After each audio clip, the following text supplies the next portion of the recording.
Jason, you had a question before. Go ahead. How significant is this media to you? Could it work in a different media? How significant is this medium working with mixed media images to you? No, literally the banner. The banner? Versus, yeah, have you tried other? Well, I reproduced it on a banner so I can go and travel and have an exhibit that travels. It's incredible to be able to use the whole exhibit fits in two duffel bags. That's really what works out so nice for it. As far as the artwork itself, this is the type of work that, for me, I like realistic artwork.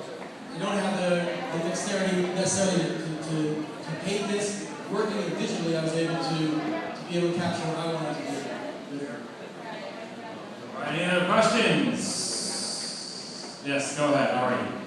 Loud, very loud.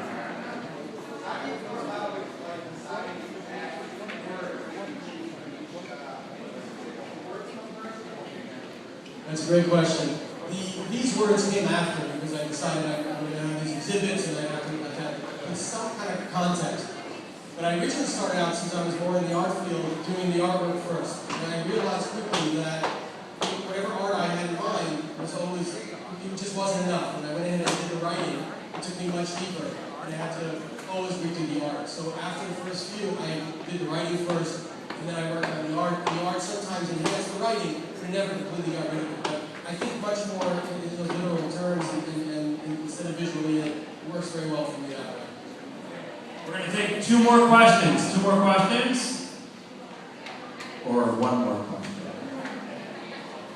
Okay, my question. Here we go. My question is, you have a piece upstairs with an eye of a child that's the great of a crematoria with raisins and almonds, and it says some kind of Yiddish lullaby.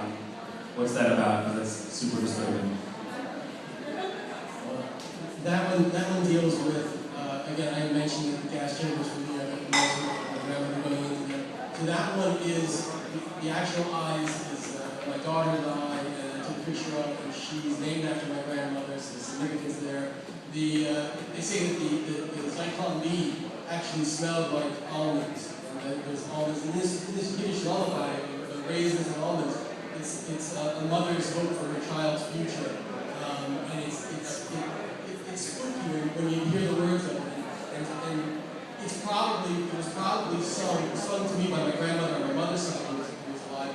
It was probably sung by countless mothers as they were trying to pacify their children in these gas chambers. So for me, it was just trying to capture that whole horror in that piece.